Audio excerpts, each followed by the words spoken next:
मानव जाति टेक्नोलॉजी के मामले में काफ़ी आगे आ चुकी है, छोटी आग जलाने से लेकर बड़ी आग जलाने तक। और अभी तक का सबसे कार्यकर इन्वेंशन जो इंसानों ने किया है, वो है कंप्यूटर्स। सबसे पहला कंप्यूटर चार्ल्स बेबेज द्वारा 1830 में बनाया गया था, जो कि इलेक्ट्रिकल नहीं मैकेनिकल कंप्यूटर था। उस कंप्यूटर को एनालिटिकल इंजन भी बोला जाता था और वो सिंपल अरिथमेटिक कैलकुलेशन करने के काबिल था। तभी से अलग-अलग प्रकार के कंप्यूटर्स का इन्वेंशन हुआ। जैसे कि एक एनालॉग कंप्यूटर, एक डिजिटल कंप्यूटर जो आज हम लोग इस्तेमाल करते हैं और दोनों का हाइब्रिड। लेकिन कुछ ही सालों में एक नई प्रकार का कंप्यूटर जिसे हम लोग बोलते हैं क्वांटम कंप्यूटर पॉपुलैरिटी गेन कर रहा है। तो इस वीडियो में आज मैं उन्हीं क्वांटम कंप्यूटर्स के बारे में समझाने वाला हूँ। लेकिन सीधा क्वांटम कंप्यूटर्स पे जाने से पहले मैं तुम लोग से क्लासिकल कंप्यूटर्स या फिर वो कंप्यूटर्स जो हम रोज़ाना घर पे इस्तेमाल करते हैं, उनके बारे में थोड़ी बात करना चाहूँगा, ताकि तुम लोग को एक जनरल आइडिया मिल सके कि आखिर एक कंप्यूटर काम कैसे करता है। तो एक क्लासिकल कंप्यूटर हर कंप्यूटेशनल इन्फॉर्मेशन को बिट्स के रूप में प्रोसेस करता है। ये बिट्स 2 स्टेट्स में एक्सिस्ट करते हैं, जो कि हैं 0 और 1। अब 0 और 1 यहाँ पे कोई एक्चुअल नंबर्स नहीं है। बिट्स के 0 और 1 का होना हमें ये बताता है कि टर्मिनल्स ऑफ लॉजिक गेट से इलेक्ट्रिक करंट पास कर रहा है कि नहीं। जब इलेक्ट्रिक करंट पास नहीं कर रहा तो इसका मतलब बिट का स्टेट 0 होगा, और जब इलेक्ट्रिक करंट पास कर रहा है तब बिट का स्टेट 1 होगा। ये लॉजिक गेट्स कुछ ट्रांजिस्टर्स को मिला देने से बनते हैं और कुछ लॉजिक गेट्स को मिला देने से एक बेसिक कंप्यूटेशनल मशीन बन के तैयार हो जाती है। अगर हम लोग क्वांटम कंप्यूटर्स की बात करें, तो क्वांटम कंप्यूटर्स हर कंप्यूटेशनल इंफॉर्मेशन को क्वांटम बिट्स के रूप में प्रोसेस करते हैं, जिन्हें हम लोग शॉर्ट में क्यूबिट्स भी कहते हैं। अब आगे इस वीडियो में मैं एक क्यूबिट को मेनली येलो कलर्ड स्फेयर से रिप्रेजेंट करूंगा। तो एक क्यूबिट का स्टेट रिप्रेजेंट करने के लिए भी 0 और 1 का इस्तेमाल किया जाता है। लेकिन क्यूबिट के 0 और 1 होने का मतलब इलेक्ट्रिक करंट का पास होना नहीं। एक क्यूबिट के 0 और 1 होना उसके ओरिएंटेशन या फिर उसके स्पिन को बताता है। एक क्यूबिट के पास दो तरह के स्पिन होते हैं, जो कि हैं अप और डाउन स्पिन। अगर मैं क्यूबिट के अप स्टेट को 0 चूज करता हूँ, तो फिर मैं क्यूबिट के डाउन स्टेट को 1 रखूंगा, या फिर इसका उल्टा।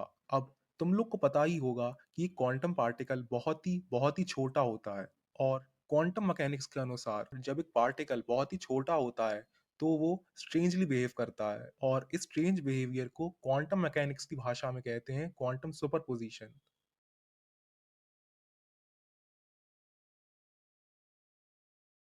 काफ़ी लोग क्वांटम सुपरपोजिशन का मतलब समझते हैं कि सभी चीज़ें एक साथ होना या फिर एक समय पे होना, और इसी चीज़ के कारण ही काफ़ी लोग क्वांटम कंप्यूटर्स को क्लासिकल कंप्यूटर से तेज़ मानते हैं। मतलब काफ़ी लोग ये समझते हैं कि एक बिट एक समय पे 0 या 1 ही हो सकता है, लेकिन क्यूबिट एक क्वांटम पार्टिकल होने की वजह से क्वांटम सुपरपोजिशन का इस्तेमाल करके 0 और 1 दोनों हो सकता है एक समय पे। इसका मतलब एक बिट एक समय पे 1 पीस ऑफ इंफॉर्मेशन को ही दर्शा सकता है। लेकिन एक क्यूबिट क्वांटम सुपरपोजिशन की वजह से एक समय पे 2 पीसेस ऑफ इंफॉर्मेशन को दर्शा सकता है। यानी कि 2 बिट्स के लिए सिर्फ 2 पीसेस ऑफ इंफॉर्मेशन, और 2 क्यूबिट्स के लिए 4 पीसेस ऑफ इंफॉर्मेशन एक ही समय पे। 3 बिट्स के लिए 3 पीसेस ऑफ इंफॉर्मेशन, लेकिन 3 क्यूबिट्स के लिए 8 pieces of information, and so on. और इसी लॉजिक का इस्तेमाल करके लोगों को लगता है कि क्वांटम कंप्यूटर्स क्लासिकल कंप्यूटर से तेज होते हैं, क्योंकि इस लॉजिक के अनुसार क्वांटम कंप्यूटर सारी कंप्यूटेशनल इंफॉर्मेशन को एक ही समय पे, यानी कि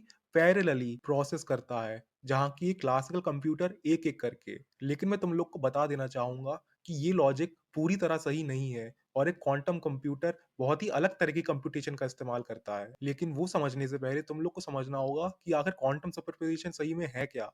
तो आओ समझते हैं क्वांटम सुपरपोज़िशन को। मान लो एक क्वांटम पार्टिकल है जो 2 तरीकों से एग्ज़िस्ट कर सकता है। एक तरीके को हम लोग कहेंगे क्लासिकल स्टेट, और दूसरे तरीके को कहेंगे क्वांटम स्टेट। मान लो जब क्वांटम पार्टिकल अपने क्लासिकल स्टेट में होता है, तो वो 3 डिफरेंट कलर्स में एग्ज़िस्ट कर सकता है। और इस वीडियो में चलो उन कलर्स को मान लेते हैं रेड, ग्रीन और ब्लू। अब जब क्वांटम पार्टिकल अपने क्वांटम स्टेट में होता है, तब भी वो किसी कलर में होता है। लेकिन हम लोग को पता नहीं कि वो कलर आखिर है क्या? क्योंकि हम लोग क्वांटम पार्टिकल के क्वांटम स्टेट का कलर नहीं देख सकते, और अगर हम लोग देखने की कोशिश भी करेंगे, तो फिर क्वांटम पार्टिकल हम लोग को अपने कोई एक क्लासिकल स्टेट का ही कलर दिखाएगा। क्योंकि ये इसलिए ही नहीं क्योंकि क्वांटम पार्टिकल को अपना क्वांटम स्टेट का कलर दिखाने में उसे शर्म आती है। ऐसा इसलिए क्योंकि ये क्वांटम पार्टिकल की फिजिकल प्रॉपर्टी है, और हम लोग इसके लिए कुछ भी नहीं कर सकते। लेकिन हम लोग एक एक्सपेरिमेंट से आइडिया ज़रूर लगा सकते हैं। मान लो कि इस एक्सपेरिमेंट में मेरे पास 3 मशीन है, जिनका नाम है रेड मशीन, ब्लू मशीन और ग्रीन मशीन। क्वांटम पार्टिकल के क्लासिकल स्टेट के रेड,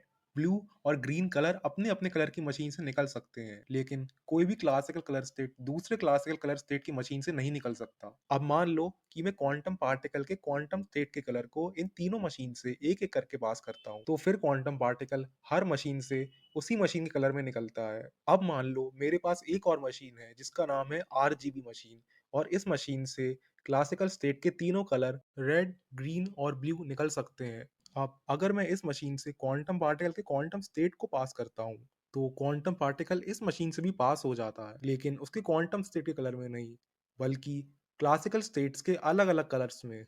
और जब भी मैं क्वांटम पार्टिकल के क्वांटम स्टेट को इसमें से पास करता हूँ, तब मुझे क्लासिकल स्टेट का कोई रैंडम कलर मिलता है। अब तुम लोग सोच रहे होगे, हाँ, ये सब तो ठीक है, लेकिन आखिर क्वांटम पार्टिकल के क्वांटम स्टेट का कलर है क्या? आखिर इस एक्सपेरिमेंट का मतलब क्या हुआ? ये एक्सपेरिमेंट हम लोग को क्वांटम पार्टिकल के क्वांटम स्टेट के रैंडम बिहेवियर के बारे में बताता है, क्योंकि जब भी हम क्वांटम पार्टिकल के क्वांटम स्टेट को आरजीबी मशीन से पास करते हैं, तब हम लोग को वो क्लासिकल स्टेट का कोई भी रैंडम कलर देता है। इसी एक्सपेरिमेंट के बेसिस पर हम लोग एक मैथमेटिकल ट्रिक का इस्तेमाल करते हैं क्वांटम स्टेट के क्वांटम पार्टिकल का कलर पता करने के लिए। इस मैथमेटिकल ट्रिक में हम लोग क्वांटम स्टेट के कलर को क्लासिकल स्टेट के सभी कलर्स के सुपर पोजिशन में लिखते हैं, लेकिन हम लोग बस मैथमेटिकली ऐसा लिखते हैं। इसका मतलब ये नहीं कि क्वांटम स्टेट सभी क्लासिकल कलर स्टेट्स के सुपर पोजिशन में। इस मैथमेटिकल इक्वेशन को हम लोग क्वांटम पार्टिकल का वेव फंक्शन भी बोलते हैं। अभी मैथमेटिकल वेव फंक्शन एक्चुअली या फिर रियल लाइफ में कुछ रिप्रेजेंट नहीं करता। अगर मैं इस क्वांटम पार्टिकल के वेव फंक्शन का ग्राफ ड्रॉ करूंगा, तो वो कुछ ऐसा आएगा। इस ग्राफ में जो पीक्स एंड डाउन्स हैं, वो क्वांटम कलर स्टेट्स के कोफिशिएंट C1, C2 और C3 की वजह से हैं। और अगर मैं इस क्वांटम पार्टिकल के वेव फंक्शन का स्क्वायर ले लेता हूँ, तो फिर मुझे क्वांटम पार्टिकल के प्रोबेबिलिटी डेंसिटी डिस्ट्रीब्यूशन का ग्राफ मिलता है। अब जो मैंने यहाँ पे इतना भारी शब्द बोला, इससे तुम लोग घबराओ मत। इस क्वांटम पार्टिकल का प्रोबेबिलिटी डेंसिटी डिस्ट्रीब्यूशन बस हम लोग को ये बताता है कि अगर मैं क्वांटम पार्टिकल के क्वांटम स्टेट को आरजीबी कलर मशीन से पास करता हूँ, तो आखिर उसके कौन से क्लासिकल कलर स्टेट में निकलने के सबसे ज्यादा चांसेस हैं। और जैसा कि तुम लोग इस प्रोबेबिलिटी डिस्ट्रीब्यूशन ग्राफ में देख सकते हो कि क्वांटम पार्टिकल के क्वांटम स्टेट का तीनों ही क्लासिकल कलर स्टेट्स में निकलने के चांसेस बराबर है। और अगर तुम लोग मुझसे अब पूछोगे कि क्वांटम पार्टिकल के क्वांटम स्टेट का कलर आखिर है क्या, तो मैं बोलूंगा क्वांटम पार्टिकल के क्वांटम स्टेट का कलर होगा 33% रेड, 33% ब्लू और 33% ग्रीन। लेकिन इसका मतलब ये नहीं कि क्वांटम पार्टिकल सारे क्लासिकल कलर स्टेट्स में एक ही साथ है। क्वांटम पार्टिकल का क्वांटम स्टेट एक सिंगल कलर ही है।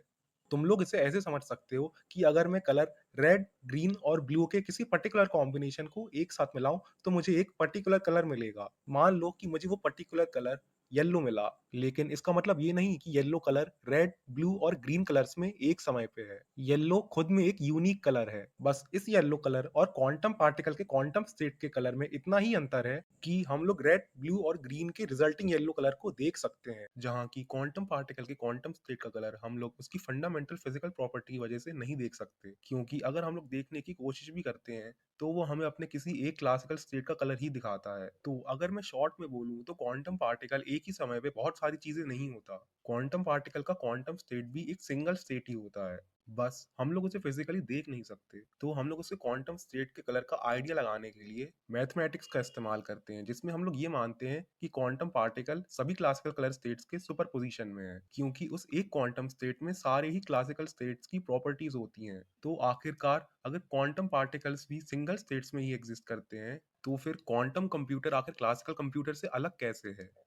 तो इसका जवाब होगा, अगर हम लोग रेड, ब्लू और ग्रीन कलर की क्वांटिटीज को चेंज करते हैं, तो हम लोग को हर बार एक नया कलर मिलता है। मतलब हम लोग को रेड, ब्लू और ग्रीन के हर एक पर्टिकुलर कॉम्बिनेशन पे एक पर्टिकुलर यूनिक कलर मिलता है। और ये पर्टिकुलर कॉम्बिनेशंस इनफाइनाइट हो सकते हैं। मतलब हम लोग को इनफाइनाइट रिजल्टिंग यूनिक कलर्स मिल सकते हैं, सिर्फ रेड, ब्लू और ग्रीन की क्वांटिटीज को चेंज करके। उसी तरह यहाँ पे कोफिशिएंट C1, C2 और C3 क्लासिकल कलर स्टेट्स की क्वांटिटीज को दर्शाते हैं। और इस C1, C2 और C3 के इन्फिनाइट कॉम्बिनेशन से हम लोग को इन्फिनाइट यूनिक क्वांटम स्टेट के कलर मिल सकते हैं।